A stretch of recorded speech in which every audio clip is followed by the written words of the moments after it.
Hi friends, మేము పెట్టే interesting videos కోసం ఇప్పుడే మా ఛానల్ని సబ్స్క్రైబ్ చేసి పక్కనే ఉన్న గంట సింబల్ని యాక్టివేట్ చేసుకోండి. అలా చేయడం వల్ల మేము పెట్టే ప్రతి ఒక్క వీడియో నోటిఫికేషన్ మీ వరకు ఈజీగా వచ్చేస్తుంది. ఇక లేట్ చేయకుండా వీడియోలో ఏం జరుగుతుందో చూసేయండి.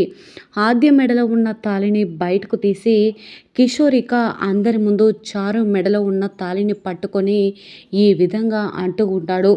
అసలు ఆ రోజు సీను ఆద్య మెడలోనే తాళి కట్టాడు. ఆద్యకి మత్తిచ్చి సీను ఇక ఆద్య మెడలో కట్టిన తాళిని తెంచి చారు తన మెడలో తాళి కట్టుకుంది. అదేంటి అని నిలదీసి అడిగితే మీ నాన్నను చంపేస్తానని బెదిరిస్తూ వచ్చింది చారు. ఎన్ని రోజులు చారునే నన్ను బంధించింది. చారు పెద్ద దొంగది, కుట్ర అని చెప్పి అన్నీ కూడా బయట పెట్టడంతో ఒక్కసారిగా పద్మ అలాగే అందరూ కూడా షాక్ అయిపోతారు. ఆద్య మెడలో ఉన్న తారిని బయటకు తీయడంతో అందరూ ఒక్కొక్కరు అలానే చూస్తూ ఉంటారు. అదేంటి, ఇంతకుముందు ఆద్య కిషోర్ ఇద్దరు కూడా నిజాన్ని బయట పెట్టదలుచుకోలేదు కదా, అమెరికా నుంచి ఆదిత్యని కూడా పిలిపించారు. అలాంటి కిషోర్ మళ్ళీ నిజాన్ని బయట పెట్టాల్సిన అవసరం ఏమొచ్చింది, అసలు ఏం జరిగింది తెలుసుకోవాలి అంటే ఈ వీడియో చివరి వరకు చూడండి ఫ్రెండ్స్. నచ్చితే ఒక లైక్ చేయటం మర్చిపోకండి. ఇక లేట్ చేయకుండా వీడియోలో ఏం జరుగుతుందో చూసేయండి. ఇక చారు అలాగే పద్మ ఇద్దరు కూడా వెంకట్రావుని ఇంటికి తీసుకొని వస్తూ ఉంటారు. అమ్మ పద్మం, నడవలేకపోతున్నానే బాబు, ఏంటి వాడు పోలీసా లేకపోతే ఇంకేమన్నా, ఏంటి నన్ను అలా చితక్కొట్టాడు అని చెప్పి అడుగుతూ ఆపండి ఆపండి అని చెప్పి ఇద్దరు భుజాల మీద ఉన్న చేతులు చూసి వెంకట్రావు ఈ విధంగా అంటూ ఉంటాడు. ఏంటే, నా కొడుకు అమెరికాకు వెళ్తున్నాడంటే మీరు సంతోషపడకుండా వాడిని అమెరికాకు వెళ్లకుండా వాడి ప్రయాణం ఆపడానికి వాడిని మీరు ఈ కుట్రలో కేసులు ఇరికించాలని చూసారా? నా కొడుకు ఎటువంటి తప్పు చేశాడే, నేను జైలుకి వెళ్ళాను కాబట్టి సరిపోయింది. వాడు కానీ జైలుకి వెళ్తే ఎంత బాధపడి ఉండేవాడు. ఎందుకు ఇదంతా చేశారే? నువ్వే కదా, నువ్వే ఇదంతా చేసావని చెప్పి చారు వైపు ఏలెత్తి చూపిస్తూ ఉంటాడు వెంకట్రావు. వెంటనేక అది కాదు మామయ్య అని అంటూ ఉంటే ఏది కాదు, అయినా నీ భర్త సంతోషంగా ఉంటే నువ్వు సంతోషపడాలి, కానీ నువ్వు ఇలా చేస్తావా? ఏం చేస్తున్నావు నువ్వు? ఆద్య ఆలోచించిన దాంట్లో 1% కూడా నువ్వు నా కొడుకు సంతోషం గురించి ఆలోచించలేకపోతున్నావు. అలాంటి నిన్ను కోడలుగా ఎలా అంగీకరించమంటావు అని చెప్పి గట్టిగా అరుస్తూ ఉంటాడు వెంకట్రావు. ఏంటయ్యా, ఏం మాట్లాడుతున్నావు నువ్వు?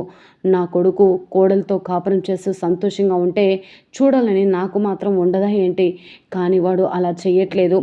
ఏ రకంగానైనా సరే అమెరికాకు ఆదితో పాటు వెళ్ళాలని వాడు ప్లాన్ చేశాడు. ఉద్యోగం వేస్తే అమెరికాకు వెళ్ళాలనుకుంటున్నాను అని అబద్ధం చెప్పి ఖచ్చితంగా వాడు అమెరికాకు వెళ్ళి ఆదితో సెటిల్ అవ్వడానికి ఇదంతా చేశాడు. ఇదంతా తెలియక మనం పిచ్చి వాళ్ళలా ఉంటున్నాం అనగానే, అయ్యో పద్మం, నీకు అర్థం కావట్లేదా? మన కొడుకు గురించి నువ్వు అర్థం చేసుకున్నది అదేనా అని చెప్పి అంటూ ఉంటే, నీ కొడుకు గురించి నాకు బాగా తెలుసు, అంతకంటే ఎక్కువ ఆ ఆద్య గురించి తెలుసు అని చెప్పి గట్టిగా అరుస్తూ ఉంటుంది పద్మ.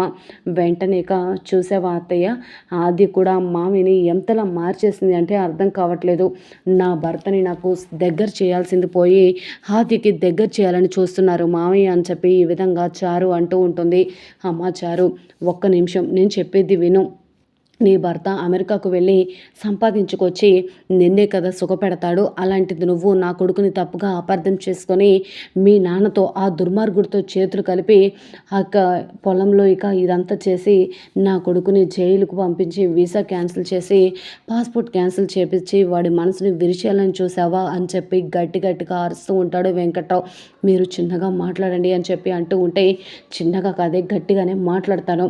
ఇప్పుడు మీరు చేసిన పని ఇంటిల పాదులకి చెప్తానే, పద అని చెప్పేసి ఇంట్లోకి పరిగెత్తుకుంటూ వెళ్తాడు వెంకట్రావు ఇంట్లోకి వెళ్ళి బావా అని చెప్పి, బావగారు అని చెప్పి గట్టిగా కేకలు వేస్తూ ఉంటాడు. అందరు కూడా హాల్లోనికి వచ్చేస్తారు. ఆద్య అలాగే కిషోర్ అందరూ కూడా హాల్లోనికి వచ్చేస్తారు. అలా హాల్లోనికి వచ్చిన వెంకట్రావుని చూసి అందరూ కూడా షాక్ అయ్యి అలానే చూస్తూ ఉంటారు. ఏమైంది నాన్న మీకు? ఏమైంది? ఆ ఒంటి నిండా ఆ గాయాలేంటి అని చెప్పి అడుగుతూ ఉంటాడు సీను. నేను చెప్పేది వినరా, పెద్ద కుట్రే చేశారు. నీ పాస్పోర్ట్ అలాగే వీసా క్యాన్సిల్ చేయించాలని చూశారా. వీళ్ళు నిన్ను అమెరికాకు వెళ్లకుండా చేయడానికి ఈ చారు ఏం చేసిందో తెలుసా? వాళ్ళ నాన్నతోనే కుట్ర చేసి నిన్ను అమెరికాకు వెళ్లకుండా ప్లాన్ చేయాలని చూశారా. చివరకు నేను బలైపోయాను అని చెప్పి అంటూ ఉంటే, ఏంటి నాన్న నువ్వనేది ఏమీ అర్థం కావట్లేదు, నాకు కొంచెం క్లారిటీగా చెప్పు అనగానే అప్పుడు వెంటనే వెంకట్రావు జరిగిందంతా కూడా చెప్తూ ఉంటాడు. పొలంలో నీ కోసం వచ్చాను కదా, అప్పుడు నేను తిరిగి వెళ్తూ ఉండగా ఒక అమ్మాయి నా చేపట్టి లోపలికి లాగింది.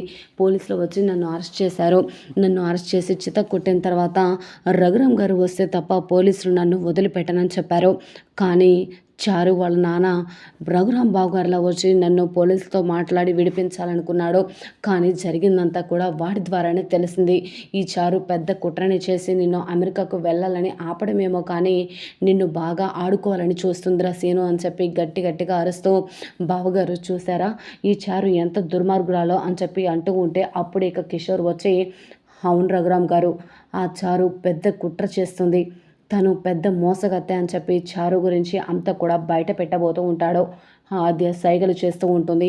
ఆగండి డాడీ ఆగండి అంటే, ఆగేది ఎక్కడ అమ్మా, జరిగింది చూస్తున్నావు కదా, నీ విషయంలోనే కాదు సీను విషయంలోనే కాదు ఇంట్లో ప్రతి ఒక్కరి విషయంలో కూడా ఈ చారు ఇలానే చేస్తుందని అర్థమైపోతుంది అనగానే, ఏంటి కిషోర్ గారు మీరేదో చెప్పాలనుకుంటున్నట్టున్నారు, సూటిగా చెప్పండి అనగానే జరిగిందంతా కూడా కిషోర్ చెప్తూ ఉంటాడు. ఆ రోజు అసలు పెళ్లి పీటల మీద పెళ్లి జరిగింది ఆద్య సీనులకి మాత్రమే. కానీ చారు మాత్రం ఆదికి మత్తెచ్చి ఆద్య మెడలో ఉన్న తాళిని తన మెడలో వేసుకొని సీను తన మెడలోనే తాళి కట్టాడని చెప్పి అందరినీ కూడా నమ్మించుకోవచ్చింది. కానీ మొత్తానికి జరిగింది అసలు సీను ఆద్యల పెళ్ళి. కావాలంటే నా కూతురు మెడలో ఉన్న తాళిని చూడండి రఘురామ్ గారు అని చెప్పి వెంటనే ఆద్య మెడలో ఉన్న తాళిని బయటకు తీస్తాడు కిషోర్. అందరు కూడా అలానే చూస్తే షాక్ అయిపోతారు. తను ఎంత కుట్ర చేసిందో మీకు అర్థమవుతుంది కదా. ఇప్పుడు కూడా ఆద్యతో పాటు సీను ఎక్కడ అమెరికాకు వెళ్తాడో అని చెప్పి భర్త అనే ఆలోచన ఏమో పక్కన పెడితే, తను ప్రేమించిన సీను సంగతిని మర్చిపోయి ఇదంతా ఎలా చేసిందో చూస్తే మీకు ఇంకా అర్థం కావట్లేదా అని గట్టిగా నిలదీసి అడుగుతూ ఉంటాడు కిషోర్. వెంటనే నీ తాలిబొట్టులాగా మెడలు వేసుకొని తిరుగుతున్నావు, ఇది నా కూతురికి మాత్రమే చెందాలి, తను నా కూతురు, నా అల్లుడు సీను అని చెప్పి గట్టిగా కేకలు వేస్తూ చారు మెడలో ఉన్న తాళిని గట్టిగా పట్టి లాగడంతో అందరూ అలానే చూస్తూ ఉంటారు. ఆ రోజు నిజంగా సీను ఆద్యలకు పెళ్లి జరిగిందని కిషోర్ చెప్పడం ద్వారా పద్మ మరి నిజం తెలుసుకుంటుందా? ఇన్నిటికీ కారణం పద్మే అన్న నిజం తెలుసుకున్న సీను అలాగే చారు ఏం చేయబోతున్నారు, అందరూ ఏం చేయబోతున్నారు అనేది చూడాల్సిందే.